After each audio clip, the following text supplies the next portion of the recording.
SSDs compare to traditional mechanical hard drives कई ज़्यादा fast है, पर जब बारी आती है SSDs को मेंटेन करने की, तब हमें SSDs को हार्ड ड्राइव की तरह डिफ्रैग नहीं करना चाहिए। बताता हूँ क्यों। जैसा कि आप सभी जानते हो, SSDs सिर्फ हमारे कंप्यूटर्स में नहीं होता है। SSDs के अंदर जैसे होता है NAND फ्लैश मेमोरीज, यही NAND फ्लैश मेमोरीज हमारे स्मार्टफोन्स के अंदर और भी तरह तरह के डिफरेंट गैजेट्स में यूज होती हैं। Instead of any mechanical parts, NAND flash memories बनती है millions and billions of miniaturise switch से, जिसको बोला जाता है फ्लोटिंग गेट ट्रांजिस्टर्स। ये ट्रांजिस्टर्स अपने अंदर इलेक्ट्रॉन को ट्रैप कर सकता है, जिस वजह से विदाउट पावर भी अपना ऑन एंड ऑफ स्टेट को मेंटेन कर सकता है। जैसे कि आप सब जानते ही हो, डिजिटली जो डेटा हम स्टोर करते हैं वो 0 एंड 1 के फॉर्म में ही होता है। अगर किसी ट्रांजिस्टर में इलेक्ट्रॉन ट्रैप हुई है तो उसका वैल्यू है 1, अगर उसमें इलेक्ट्रॉन ट्रैप नहीं हुई है तो उसका वैल्यू है 0। एक स्पेशल माइक्रो प्रोसेसर जो SSD का ब्रेन है, जो भी आप SSD में स्टोर करते हो उस डेटा को स्प्लिट एंड असाइन कर देता है ट्रांजिस्टर्स की डिफरेंट ग्रुप को, जिसको बोला जाता है सेल्स। अनफॉर्चुनेटली इन सेल्स का लिमिटेड लाइफ साइकिल्स है। जैसे ये साइकिल कंप्लीट होगा तब ये सेल्स धीरे धीरे खराब होने लगेगा और ओवरऑल जो SSD है वही खराब हो जाएगा। तो यही है एक SSD की basics. HDDs on the other hand use magnetism to store the data। HDDs में एक प्लेटर होती है जो कॉन्स्टेंटली घूमता रहता है, एक मैकेनिकल आर्म होता है जो उस प्लेटर के ऊपर ऐसे करता है, जिससे रीड एंड राइट पॉसिबल होती हैं। माइक्रोस्कोपिक लेवल पे प्लेटर छोटे छोटे सेक्शंस में डिवाइड होती हैं, इनको बोलते हैं डोमेन, और हर डोमेन का अपना मैग्नेटिक फील्ड होता है। अब एक ऑसिलेटिंग मैकेनिकल आर्म इसमें से डेटा को रीड एंड राइट करता है। मैग्नेटिक फील्ड के डायरेक्शन के हिसाब से ऑन या फिर ऑफ स्टेट को समझा जाता है। डिफ्रैगमेंट करने से हार्ड ड्राइव की परफॉर्मेंस इंप्रूव होती है। इसमें प्लेटर पे जो फ्रैगमेंटेड डेटा है वो सीक्वेंशियल स्ट्रक्चर पे आ जाती है, जिस वजह से जो मैकेनिकल आर्म है उसकी मूवमेंट कम से कम होती है। अगर डेटा प्लेटर में टुकड़ों में पड़ा हुआ है तो हार्ड ड्राइव की जो रीड एंड राइट हेड है उसकी मूवमेंट बहुत ज़्यादा होगी, तो इससे लेटेंसी ऐड होता रहेगा और ओवरऑल हार्ड ड्राइव की परफॉर्मेंस कम हो जाएगी। तो एक फाइल को ओपन करने में ज़्यादा टाइम लगाएगा। However, with modern operating systems, जब तक हार्ड ड्राइव 70% तक फिलअप नहीं होता है तब तक डिफ्रैगमेंट करने की ज़्यादा ज़रूरत नहीं होती है। जो मैकेनिकल ड्राइव्स है यानी कि हमारा हार्ड ड्राइव्स, वो डेटा को सीक्वेंशियली राइट करता है, एक के बाद एक सेक्टर्स फिल होता जाता है। पर जो पुराने ऑपरेटिंग सिस्टम्स थे उसके साथ जो पुराना फाइल सिस्टम था वो उतना एफिशिएंट नहीं था। उस ज़माने में रेगुलर डिफ्रैगमेंट करना पड़ता था हार्ड ड्राइव की परफॉर्मेंस को मेंटेन करने के लिए। नए जनरेशन की ऑपरेटिंग सिस्टम की फाइल सिस्टम अक्सर डायनामिक एलोकेशन टेक्निक से डिज़ाइन की जाती हैं। इससे फाइल सिस्टम खुद ही समझ जाता है एक फाइल इन फ्यूचर किस साइज तक बढ़ सकता है, तो इसके लिए कुछ स्पेस प्लेटर से जो फाइल सिस्टम है वो रिजर्व करके रख देता है जब तक हार्ड ड्राइव 70% तक फिलअप नहीं होता है। जैसे ही हार्ड ड्राइव 70% फिलअप हो जाती है तब ये जो एक्स्ट्रा स्पेस पहले छोड़ा गया था ये फिलअप होना शुरू हो जाती है।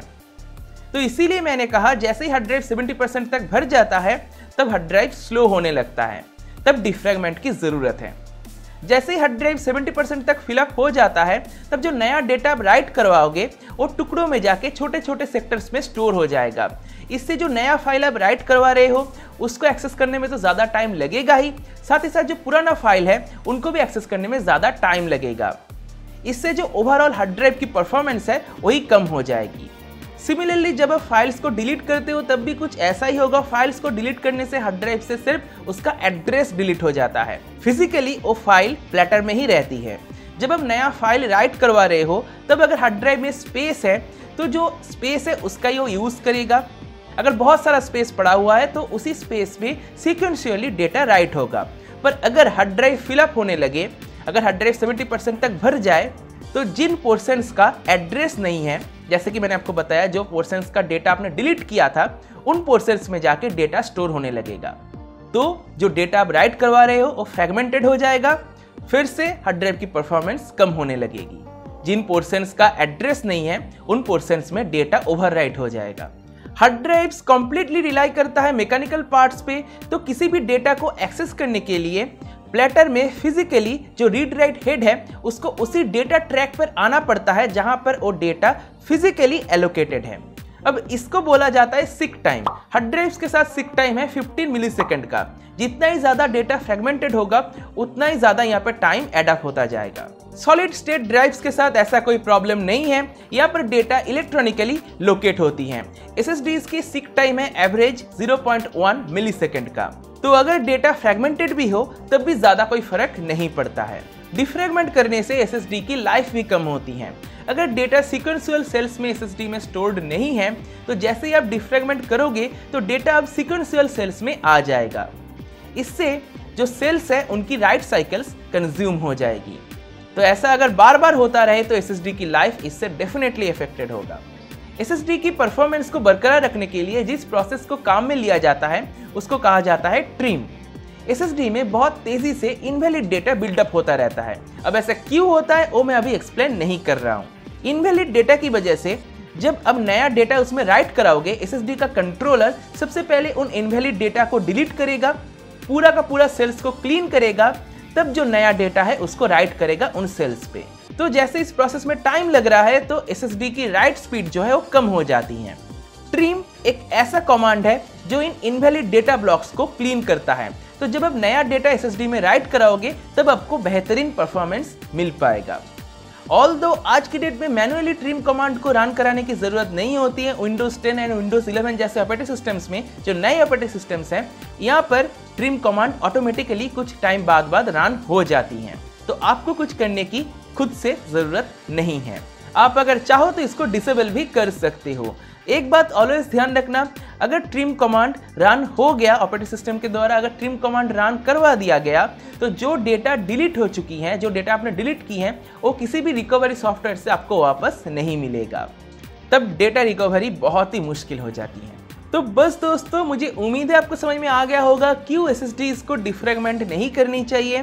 इसी के साथ दोस्तों आज के इस वीडियो को मैं यहीं पे समाप्त करता हूँ। मुझे उम्मीद है आपको वीडियो कहीं पसंद आया होगा। अगर आपको वीडियो पसंद आया तो वीडियो को लाइक करो, अपने दोस्तों के साथ शेयर करो। अगर चैनल को सब्सक्राइब नहीं किया सब्सक्राइब भी कर लो। सब्सक्राइब करने के साथ साथ नोटिफिकेशन बेल है उसको भी जरूर ऑन कर दो। इसी के साथ दोस्तों आज के इस वीडियो को मैं यहीं पे समाप्त करता हूँ। देने के लिए दोस्तों आपका बहुत बहुत धन्यवाद।